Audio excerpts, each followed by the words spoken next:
C-Dawg, man. This is the thing about why you got a wife,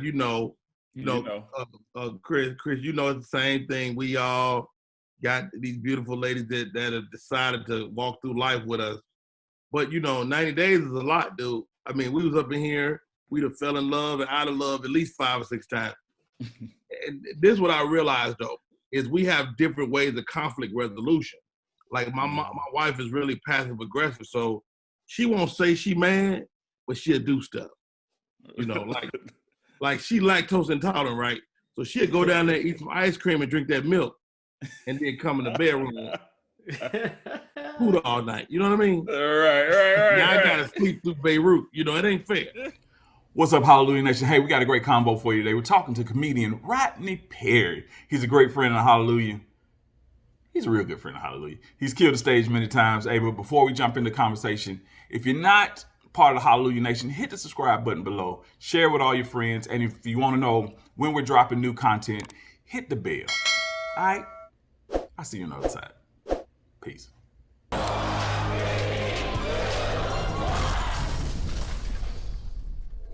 Man, I've known this cat for many years. One of the funniest comics in the game, one of the friendliest comics in the game. This cat is just my guy. Been on everything from Medea's big family. I done messed it up. Rodney gonna have to fix it. But co-hosted Monique show on BET. He hosted Off the Chain comedy series on Bounce. And he's here tonight. To me, this is the hardest working man in comedy. Nice. My guy, Rodney Perry. What's up, buddy? How you doing? Man, I'm good, man. I'm good. You looking freshly shaved up. Hey, I'm a little bit. I couldn't get this line right here right. This line right here That's a tough line. Tough line. A tough line. Man, you got to go on the internet. They got that little comb that you put against your face, and you can line it up against the thing. It still requires you have some hair there. You might say, so you notice that. That's the problem. It ain't that it won't line up. It's just a gap. A little, we all got a little imperfection. Right. How you been? What you been up to, Rodney Perry? In this Man, I've been getting my quarantine on. I'm a black man in America, so I'm a walking pre-existing condition. So I try to stay at home. You are a walking pre-existing condition. That's hilarious. All the stuff you ain't supposed to have, I probably got it. Rodney, can you give us a little? Who is Rodney Perry? What have you done? What you been on? What have I been on? I've been on TV, movies. I'm an author now. I'm a father, a husband, 23 years. Been on the Monique show, Comic View, Def Jam, Showtime at the Apollo, Who's Got Jokes, on movies like Medea's Big Happy Family, Johnson Family Vacation. I'll be in the new Coming to America coming out this December.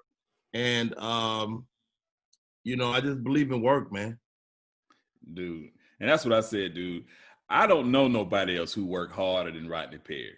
That's an interesting word. So about 5 years ago when I was doing I named my tour every year, it's just me. I be on tour by myself for the most part. But so I named my tour, because I'm a big James Brown fan, I named the hardest working man in comedy, right? Yeah. And, there's power in words, you know what I mean? And that year, I did okay money-wise, but when I tell you I was tired, I was working so hard that year. So I'm working this year on flowing more, effortlessly flowing, from thing to thing and still staying kinetic, but flowing more than working hard. But I'll take working hard. Working hard implies that you're getting it when everybody else is standing still. Right. Well, man, talk more about that, because with this quarantine and this COVID environment, you say you haven't missed a step. So how are you able to kind of just transition kinetically to what you're doing now? Well, I'm like most people. I was at a loss. The first time in my career that I've ever been out of work. I'm comedians. Comedy is usually recession-proof, but it's not COVID-proof. Right. And so all of our venues were closed. And so for the first time, I had to really turn to the internet to be my source of mental solace because, I was using comedy to feed my family, but I didn't realize that I was feeding myself with it. Mm. And so when it kind of disappeared, it forced me to, I started an open mic on my Instagram page that I started producing more content for my social media page because it was just a way to keep myself happy, if it makes any sense. Mm. Yeah. And that's one thing, even for me, like, as you say that, like, the stage has always been that place of comfort, that place of, if don't nobody else like me, this mic like me. I'm about to go give it. And I'm gonna make people happy in the process. It's a great exchange. And then all of a sudden, after 30 years, I can't do that. I was tripping, dude. My wife was like, "You need to go tell a joke. You need to go do something." Let's not even get into the fact that I probably ain't been home for 90 days in the last 20 years. Right. So she just sick of me. C-Dawg, man. This is the thing about wife. You got a wife, Chris, it's the same thing. We all got these beautiful ladies that have decided to walk through life with us. But 90 days is a lot, dude. I mean, we was up in here, we'd have fell in love and out of love at least 5 or 6 times. And this is what I realized though, is we have different ways of conflict resolution. Like my wife is really passive aggressive, so she won't say she mad, but she'll do stuff. Like she lactose intolerant, right? So she'll go down there, eat some ice cream and drink that milk, and then come in the bedroom, food all night. You know what I mean? Right. Now I gotta sleep through Beirut. It ain't fair. Just Does she at least do it under the covers? Huh? Does she at least do it under the covers? Oh no, she lets it fly. It's like a machine gun. I think that's worse when it's under the covers, man, because then what happens is they release it all at the same time and it's worse. Give you a bigger it's like the microwave. Microwave. That's dope, man. So how was it working on the new Coming to America? Man, C-Dawg, I got to be honest, man. The reason I do stand up is Eddie Murphy, right? Yeah. I saw Eddie Murphy as a young kid, and I was like, that's it. That's what I want to be. And so to walk on the set and have one of the true kings of comedy go, "Hey, Rodney, how you doing this morning?" Yeah. I'm like, is he talking to me? So it was interesting, man. And the guy is playing the king, but he really has a regalness about him. Like, he really kind of walks with the air of regalness. And I thought that was interesting. And he was funny, man. In the movie, I think it's funny. I think it's going to live up to expectation. And it'll probably make more than every movie I've been in up to date. It's crazy because when I first booked my first movie, right, that's the same time they was doing Fridays and stuff. And I was like, I need a hood classic. But, the family movies have been so dope for me, man. Like, a good family movie get way more life than a good hood classic. Like, every holiday, somebody watch one of my family movies.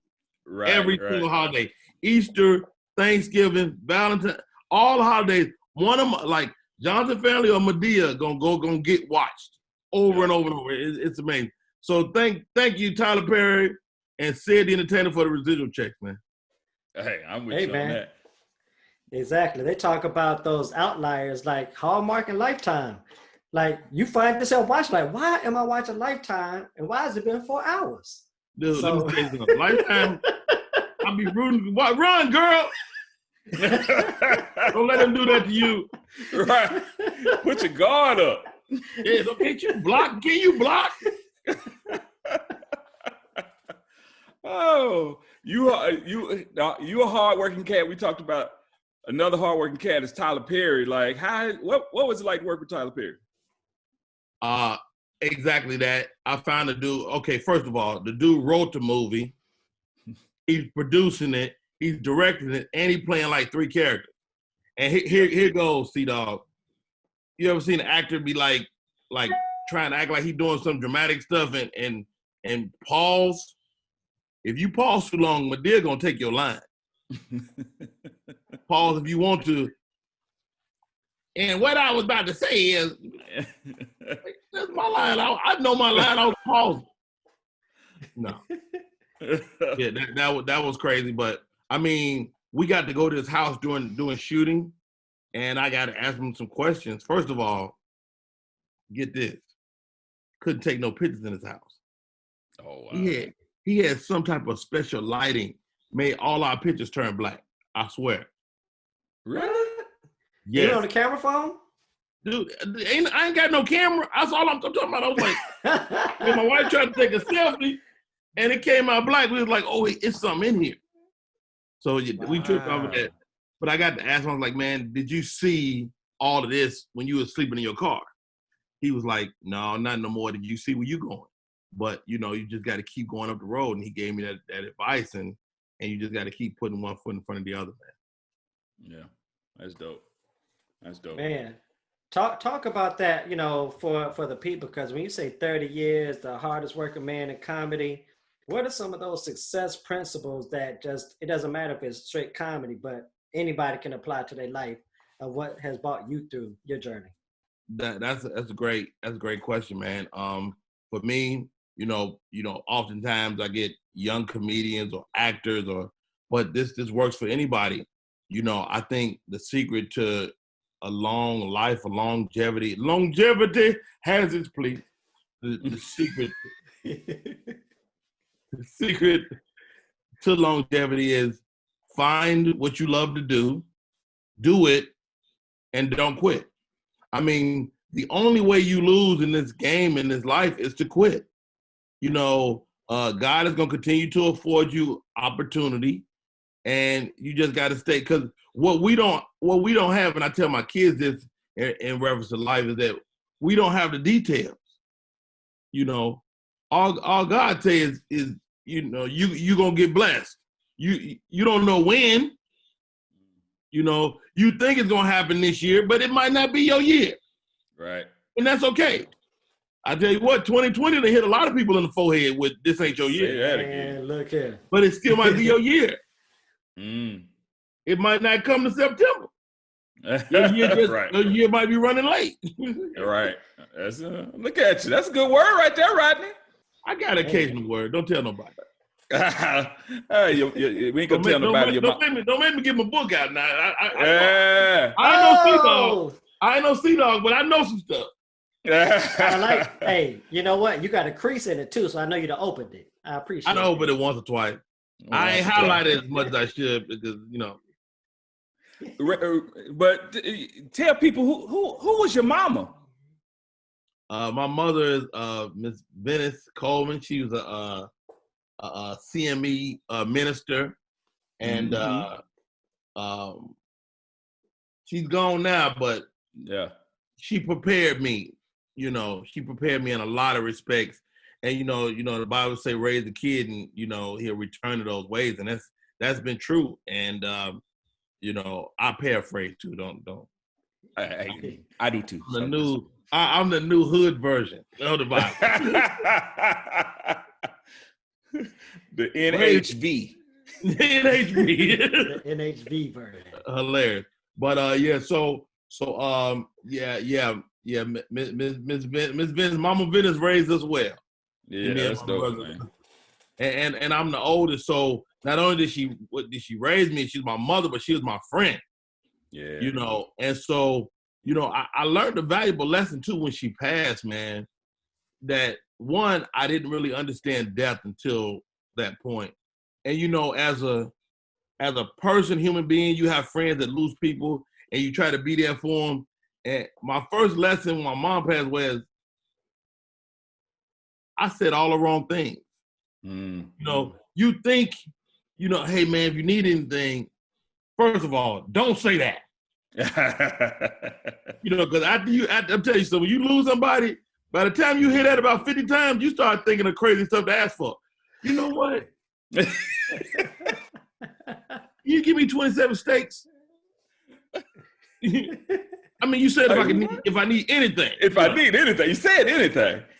You know what? It's crazy. I'm glad you brought it up, sister. Can you give a brother $1,000? Where you going? right. You said anything. So that was interesting, man. And you know, and again, she prepared us to live a life without her. And I remember as a kid, you know, telling my mother like I never wanted to see her go, that I wanted to die first. Mm-hmm. And she was like, Rodney, don't be stupid. The worst thing, the worst thing that a parent can have is to watch their child die. And I just remember that. And again, she prepared us so well. And so if anybody will watch this and is going through that, just know you'll get better. And more than anything, you miss the person.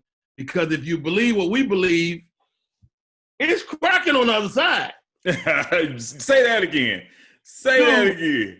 I mean, I'm talking about what they got, streets, gold streets. You know, people up in there, they singing. You better shut up. You know, right. People killing me talking about the ghost. My mama came back and told. What happened to party? What, heaven closed? Because you ain't, heaven is dope. Exactly. Exactly. Your mom up there going, tell him I'm busy. Right. He'll be all right. Yeah, that's dope, man. Yeah. Man, hey, so, all right, you're a comedian, actor, you're also an author. Don't make me pull out my book. No, let me pull my book out. You got everything. You got the Bible and the book right there. Right. Both good books. Tell us about your book. So the name of the book is Rodney Perry, Moments on My Journey. And I try to give myself attainable stuff to do, C-Dawg. So I said, I want to write a book. This is years ago. So it was on my bucket list, right? I'm going to write a book one day. And then I said, well, I'm not an author. You know, I'm not about to do no novel. I mean, I don't even read novels. So I know I wasn't taking that type of thing on. I said, but I got a lot of stories. You know, I got a lot of great stories, you know, all through my life, whether it's my life or things that happened to me or things I've seen. And so one morning I woke up and like, today's the day. And I start writing down all these bullet points, all these dope moments, right? And so the original title was going to be 100 Moments on My Journey.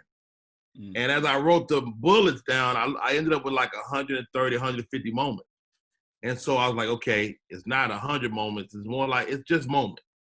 And so I start writing those moments down.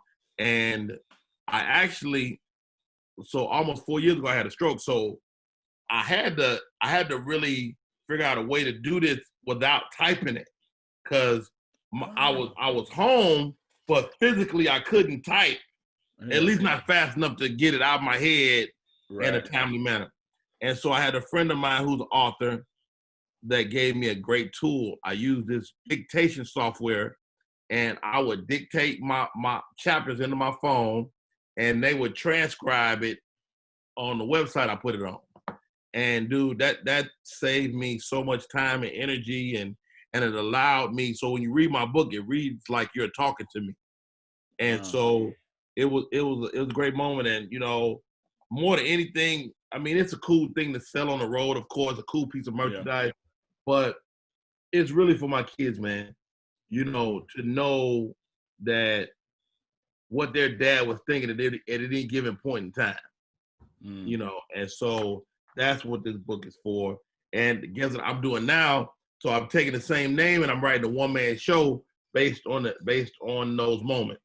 And so I'm working on that one man show now, and that came as a result of the pandemic, because I was like, I got to be able to do a piece that I don't actually need an audience to do. You know, stand up, we need an audience, but if I'm doing a play, you just need to be moved by it. I don't necessarily need the laughter. Right. Because there's dramatic parts, there's different parts inside a one-man show. And so I'm creating that now. And even though the world is opening back up, it's something I want to put up before the year's out. That's dope, man. That's dope, man. You know, like a virtual monologue or a dramatic monologue with comedy, tragedy, the whole thing. So you said something about your journey, your moments, and I know you got a lot of them. What's one of the craziest moments that you've experienced in this wild ride you've taken so far? I mean, it's so many, dog. It's the big significant moments. It's getting booed at the not Atlanta. It's getting booed at doggone Fat Tuesdays in LA, which was both the worst moment and best moment of my life, because I got booed, but they brought me back on stage and was like, "Yo, you want to try it again?" And so I went up and I got a light little laugh. You know, I was like, okay, I'm not horrible at this, but I have the moment that I almost quit comedy. You know, I got, when I was in the Navy, I got to New Orleans, my first duty station, and went and did a gong show. Let me tell you, C-Dawg. When I tell you, people gonged me so hard, and that they gonged me, and then came to me afterwards, was like, "You still here?" Dang. Didn't we gong you? Did we? You know, so that's been crazy. Showtime at the Apollo, work Showtime, did not get booed. What? Huge milestone. And you know, that ain't the game. Cause they be outside waiting to boo you. Boo, boo, boo. Yes. Boo, boo, boo, boo. Like, are you warming up to boo somebody? Right. Yeah. So those are all great moments. You know, meeting Monique was huge for me, because you know, that relationship is one that really kind of fueled me for the last 10 years. You know, it's like every time I get to the point where I was like, yo, I need a moment, I need something happen. It just always have, whether it's, you know, winning the Bay Area competition and meeting Said the Entertainer, or, you know, I was doing radio in LA, and Steve Harvey called me out the blue one day and was like, "You want to be in this sketch?" End up working for him for the next 4 or 5 years. You know, or it's been moments where I did stupid stuff. Like, so I was on Who's Got Jokes, right? Right. They offered me the host job, C-Dawg. Did they? Yes. I was offered the host job. So the producer of Who's Got Jokes did a comedy series called A Big Black Comedy Show. Yes. Yeah. And so they knew me. And so they offered the job to Bill Bellamy. Bill turned it down. Because, you know, Bill was mainstream. So right, Bill was like, that's too black for me. Yeah. And so they came to me. Guess what I said? Let me sleep on it. What? I say let me sleep on it. Bill come back while I'm asleep. I do it. And so they liked me so much they created another thing for me. Yes. But it was still a blessing though. I got to watch and learn how to host a TV show from Bill Bellamy, you know, and work with the great Tommy Ford. And my biggest lesson in that was learning how to produce myself, because they created a role for me, but they didn't know what I was going to do. They didn't know what it was. They just knew Rodney was going to do interviews and some comic relief stuff. Okay. But what is that? You know, so the first episode, I come out in some heart boxes in my robe on. Yeah. So Bill bring me out, hey, Rodney Perry going out. And I come out, he was genuinely surprised because he didn't know what I was going to do. I came out and we did that bit, and I went from being an afterthought to it was a whole production part of the show trying to figure out what I was gonna do from episode to episode. Dude, that's funny. Just to put that together, you know, because I remember the show. I remember all of that, man. That's funny. Like all that, how, and it's amazing too, just how all these things just come together in this industry.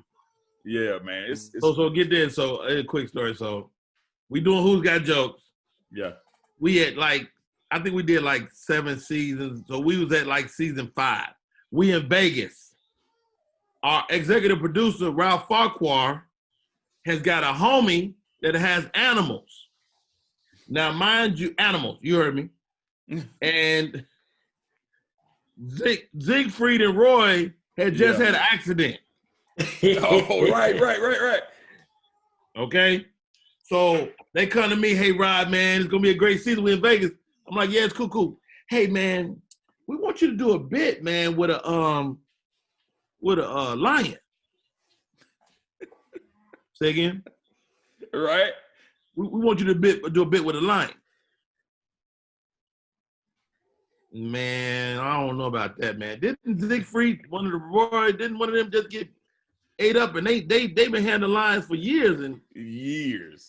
That don't seem like they kept trying to convince me. Bill put me to the side. Hey, Rod, don't do nothing with no lion dog. Right? And he said, you do not even want to be working with the lion today. He go, he's never done that. You don't want to be working with that dude that day. So I say no. And I've never told him no. I tell him no. It's like, all right. They come back to me the next day. Hey, they always look around when they're about to ask you something crazy. Hey, what about a cat? I said, a cat? Like a little house cat? It's like, yeah. I was like, I'll try it. So look, dog. They come out with a cat. This is the biggest cat I ever seen. Oh. The cat head was big as your head, C-Dawg. The cat was huge, but it was a cat. Right? I'm scared of the cat. The cat's scared of me. We trying to rehearse with the cat. The cat ripped I had a t-shirt on. The cat ripped my t-shirt off. Just like by barely moving his paw. I said, man, y'all need to come get this cat, man. Come get this cat. And so when they first tell me the idea, I was like, why don't we do like Martin? And I come out with a stuffed lion.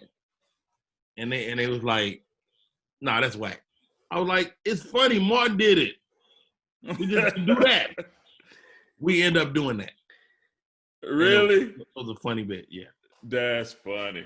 That's funny. Man. Self-preservation, man. Can you talk about that, though? Because you said something that's important, especially when you're talking about shaping your career. Talk about the power of no, because I'm pretty sure you've been asked to do a lot more crazy things that you knew wasn't going to be beneficial moving forward. I mean, dude, if I knew, and I didn't know. So I didn't know how powerful it was, but I knew to say it in the right moment, if that make any sense. So I'll give you a great story. So my first comic view, and C-Dawg, you'll go back. You're gonna remember these moments. My first comic view, the producers that year were playing the crickets over your set. Oh yes. If your set was like mediocre, they would take any laughs you did get, drop that sound to 0, and play crickets like you was bombing. Yes. Dude, I was one of the people that got the crickets. And I was mad, man. So I got my family all around the TV. Rodney gonna be on TV, and then you get the crickets, and now your cousins and your family looking at you like, didn't you quit your job? You might have should have stayed. So I'm dealing with that, and I'm really upset. So I got the crickets. I get back to LA, and this young lady, Kathy Westfield, she came to me. She said, Rodney, you got the crickets. You got the crickets. I got the crickets. It's messed up. They should have done that for comedians. They mess with our livelihood. What we gonna do? We gonna sue them. We gonna sue BET. I said, yeah, you right. Sue them. I'm mad, she mad, we suing. I get home, go to the wife, I'm like, baby, suing BET. Like, really? I said, why you doing that? And they gave me the cricket. She said, okay, but you ain't your feelings hurt? What's wrong? You know, my wife's such a thug. My wife Andrew real. She a real one. Super thug, right? Yeah. She was like, yo, I don't think that's a good idea. You might want to work for them people one more again. You got a point. So I didn't. I just didn't do it. Now, the only thing I fault myself as a man is I didn't go back to Kathy and was like, Kathy, I'm not going to sue them. I never did. I just punked out. I just Hollywooded her. Just act like she ain't there.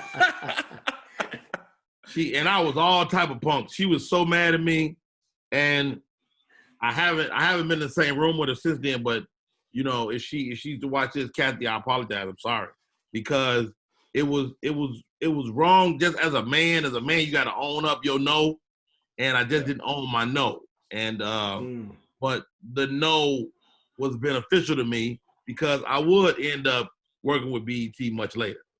Yeah, that's his game. It's so connected. It's so much about relationships. It's all relationships. All relationships. All relationships. I mean, it's people we know. I was instrumental in getting them on TV. Like, I met Lavar Walker. I was doing a military base outside of St. Louis, and the dude was so funny to me. I'm like, how I'm just meeting you? Yeah. Like, who are you, dude? I said, you know what? At that time, I had some plug at BET. Yeah. I said, dude, I'm gonna get you on Comic View. And I made a call, and they put him on Comic View. But I didn't put him on. He put him on. He was good. I just happened to be the one that told people about it. But, you know, it's a pleasure to watch how his career has blossomed because of, you know, just that little moment, you know. Yeah. Yeah. Oh, yeah. That's Rodney Perry, man. The nicest guy in this comedy business. I take that. You can't put that on tour. Don't nobody want to hear that. You might be right. You might be right. Nobody care about that. I did, you know, tweet this morning, you know, because when you're a nice guy, you always feel like you're in last place. You feel like everything is slow. But I said this morning, and y'all tell me what y'all think. Nice guys don't finish last. They just running a longer race. Look at you. You know what I mean? Look at you. That's good, boy. Because you hear stuff, you hear that all the time your whole life, like nice guys finish last. But it's just a more lengthy endeavor, you know. And so that's the one of the life lessons. You know, one thing about getting these grades is you mess around and learn some stuff. You will mess around, and boy, ain't nothing but wisdom attached to these grades. Ain't nothing worse than an old fool. Oh man, right? Man, I look at these and know I'm still here. I see what you're doing. I'm still here. You know. To me, that's the fundamental answer to this whole thing we dealing with the social unrest in this country, man. Is that imagine you're in a fight, right? Yeah. You fighting a guy. You're bigger. You're stronger than him, and you've been punching this dude for years, and he's still there. That's got to be scary. Black people, we still here. We done been through slavery, Jim Crow, redlining, all type of, you know, social ills, crack cocaine, heroin, and we still here. Yeah. We've had the father removed from the family. You've had mother put at the head of the family, and still we here. That is powerful. What we're seeing is not an attack on on us physically. It's a mental attack. So through this time, we have to maintain our minds because your mind is under attack. You know, like I learned a lot when I had my stroke, man. If a heart attack happens to your heart, a stroke is a brain attack. So I had a couple of revelations that fueled my life. So my left hand was contorted due to my stroke. you know. And the worst thing for me personally is to have that little flipper, because I went through my whole life, C-Dawg, avoiding the flipper dude, right? I never, you know, the flipper dude always want to dap you up, and he want to put your good hand, he want to put his little flipper hand inside of it. I don't like it. That ain't right. I don't even know. I don't even know whether to go with you or stand. Like, I don't know what to do right now. Stay with me, though. Why they always put something in their hand though? Because they don't want nobody looking at it, but it still make you look at it. You like, hey man, can you like move? Put that there. Anyway, but here's the breakthrough though. I remember like it was just this. So I'm working with my occupational therapy. The occupational therapist is all the little stuff you do in life. You know, from picking up a pen, taking it from hand to hand. Like, my stroke kind of affected all of the minutia of life. Like all of the little things, the being able to pick up, the fold a towel, and all the stuff we took for granted. You know, I had to really focus to even do. Like, I told my wife, I lost nuance. Yeah. You know, I became Bam Bam. You know, like I couldn't pick up another bam, bam, bam. Like, cause I didn't have no finesse. So one day I'm with my occupational therapist, and she had this exercise. We're gonna try this today, Rodney. I'm like, okay. So she had a box, and I'll put my hand in the box. Now the box had 4 sides. On this side of the box was a mirror. So my little afflicted hand was in the box, and I'm looking at my good hand in the mirror. And the idea is you look at your good hand, you manipulate, and hopefully, and it worked. Really? It worked just like that, C-Dawg. I walked downstairs that day, my hand was flipper. I walked back up and it was working. It was amazing. Wow. Yeah. It was amazing. Dude, to watch, I ain't even gonna lie, to watch, like, I remember your brother Rodney had, for those y'all don't know, Rodney had a stroke and was having a stroke on stage in Denver at the Denver Improv. Yeah. And then after he finishes his set, he goes to the hospital. Let me tell you the whole day. Because, first of all, Rodney Perry is not the sharpest knife in the drawer. Let's start there. So I talked to my buddy Joey Wells. We have a friend that had a stroke like the day before me.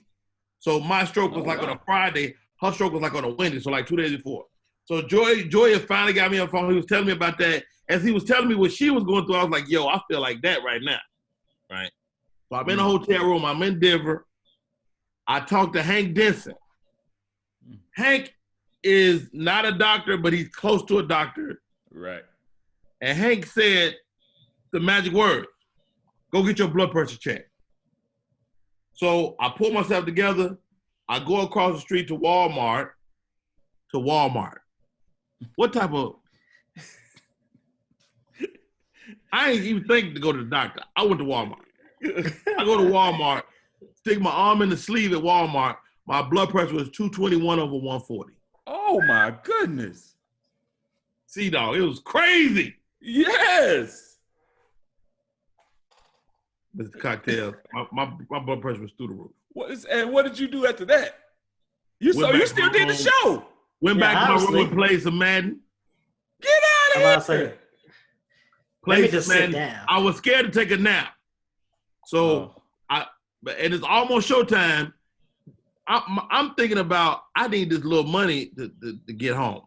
Mm-hmm. So I'm still being a comedian, and I will say this: in those moments, I did contemplate my mortality. I was like, you know what? If I'm gonna die, I want to die on the stage. Oh, I real deal thought that. You wanted to ruin everybody else's night though. You weren't watching no more show. Right. You like, man, you coming? Nah, last dude I saw that. I don't want to.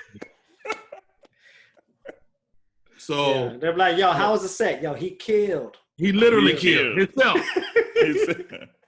So get this. So I go to the club, I do 2 sets. Me and Ryan talk and say after the show, I go to the emergency room. To be honest, I thought they'd lower my pressure, send me home. I thought I had control. And I went into the ICU. checked into the emergency room, went to ICU for 8 days. Spent the next, I probably had the stroke at the hospital. If you're going to have a stroke, have it at the hospital. It's a good place to have one. It's the best place to have one. And I'm a vet, so I went to the VA. So and this how God worked out. Turns out Denver is the best VA rehab facility in the country. Oh wow! See that. Out of all the VAs in the country, America, Denver is the #1 in stroke rehab. Wow. Boy, you can't tell me nothing. Ain't no way I'm gonna get COVID. I beat the stroke. But anyway, Yeah. So I had to go through therapy though. I went through physical therapy, occupational therapy. I had to learn how to walk again. Had to learn how to do. I was in a wheelchair. This is when I knew I wasn't gonna stay in. This is when I knew I was gonna walk again. I could never work the wheelchair. Remember that dude from Boys in the Hood? He could jump off the porch in his wheelchair. Yeah. That's why he's still in the wheelchair, because he's too good. I was trying to roll my wheelchair, but my left side wasn't working, so I was rolling. They would find me up against the wall somewhere.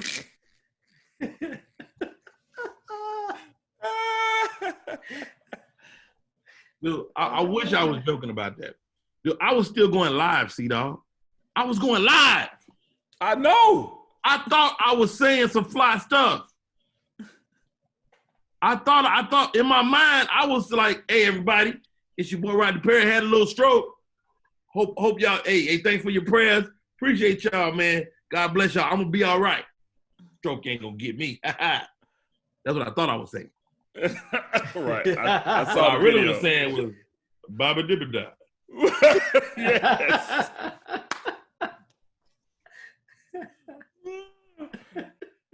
Dude.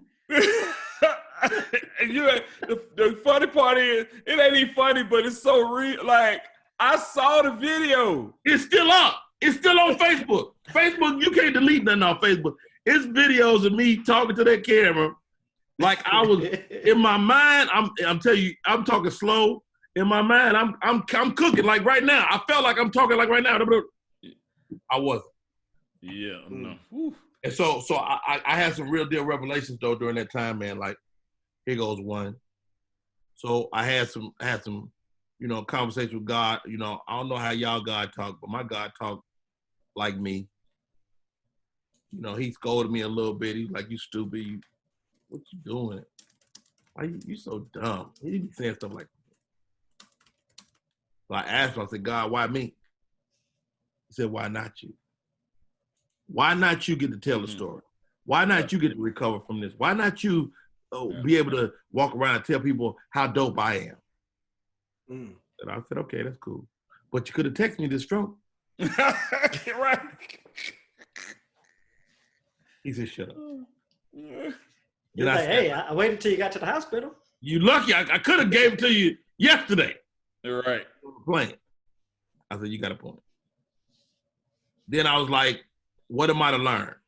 What am I to learn from this? And it was so clear. He was like, what do you want more than anything right now? Thought about it.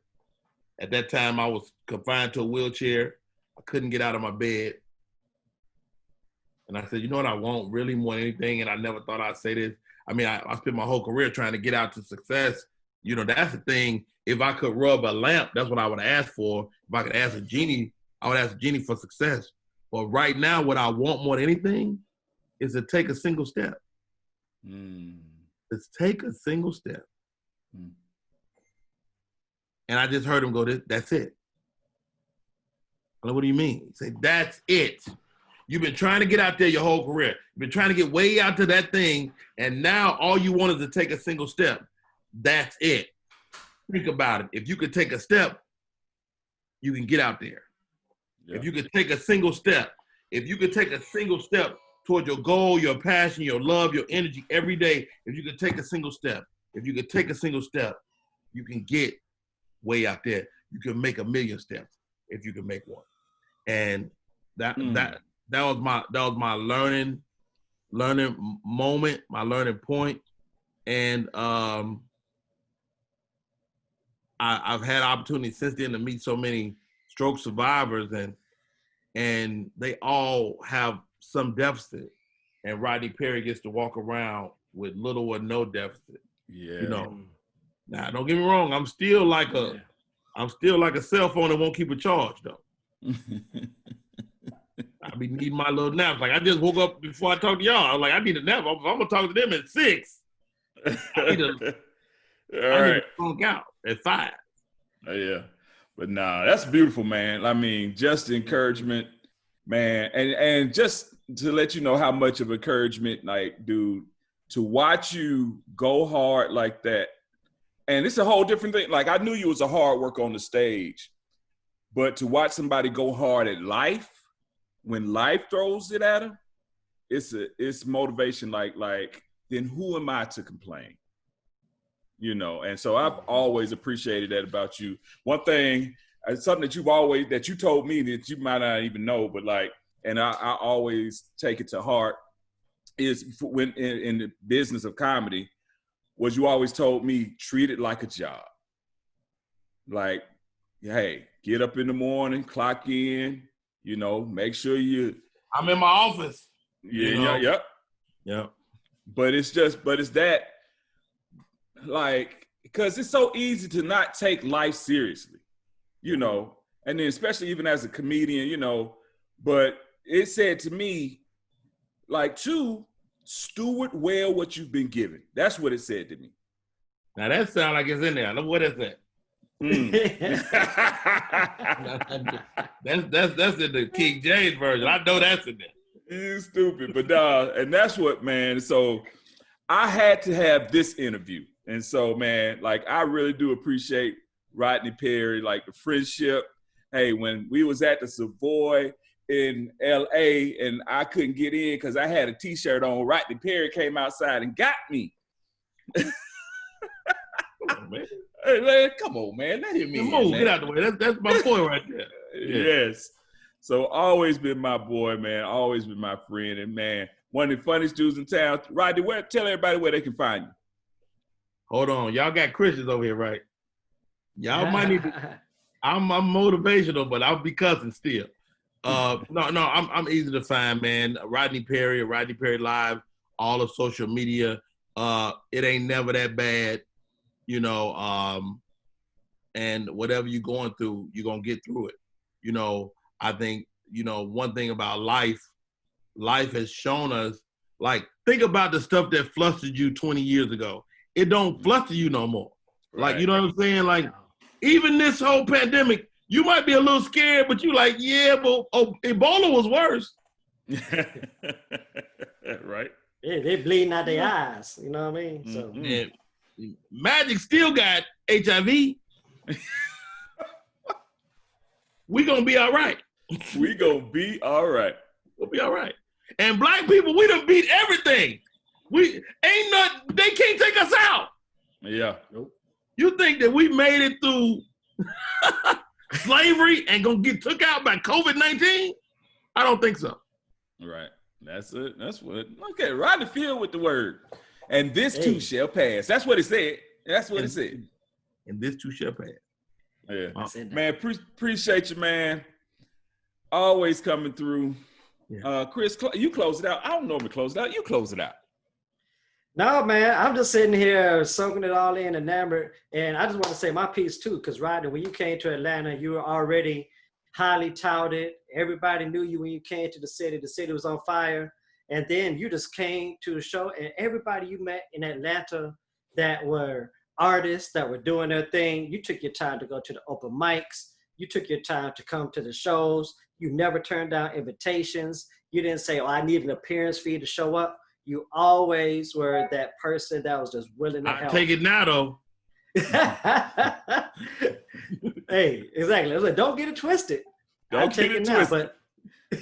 But seriously, brother, just your heart, your approach, man, is something that is needed. So we just appreciate you taking this time out and allowing us to shine the Holla spotlight on you tonight. Wow, man, I'm honored, man. The Holla stage is one of the ones that I've always cherished. You know, y'all, this is what y'all do. Y'all old school, but y'all new school. This is why Holla is dope. Because Holla takes the time to invite you to church. You know what I'm saying? Like, you got to think, people don't do that no more. People be gangbanging their church. Yeah. Like, oh, if you don't worship over here, pastor got this. And it's like, but, you know, if you only dealing with people that's already saved, then what you doing? What you doing? Yeah. You know, I know it's in the book somewhere that your job as a Christian is to save other souls. So if you only hang with Christians, if you only all your friends Christians, then you ain't what you doing. Right. You know, I grew up in town. You know, I grew up. Ooh, like that stutter like that. I might be having another stutter. So no, I grew up Church of God in Christ. You couldn't run into no Kojic without getting invited to church. And so when I first come to Holla, it was an invitation to church. And, you know, I went in there to tell jokes, and y'all done mess around and tucked and snuck the word on the boy. I'm like, okay. That's what we do. That's what we do. That's what we do in Hallelujah. Yeah. If I ain't said this to you, man, I had opportunity to see you bring the word. Me and my family came out. And dude, I'm so proud of you, dude. Like, I gotta be honest, when you first made that move, I was like, man, what about jokes? And you was real clear. You was like, dude, I got something else to do. And that's brave, man. I mean, that was stepping out into the unknown. That was you and your wife, you know, having to commit to another thing. Yeah. You know, and to do that so seamlessly, dude, it's amazing. And you still stupid. You still funny. Like, I don't know if they know, but you stupid. Oh, man, I could do this all day long, but we got to go. Yeah. One time for Rodney Perry, man. I appreciate you for coming through. Hey, it's been fun. It's been real. We appreciate y'all. C-Dawg, Cocktails, Rodney Perry. It's the Holla Spotlight. We gone. Peace. Peace.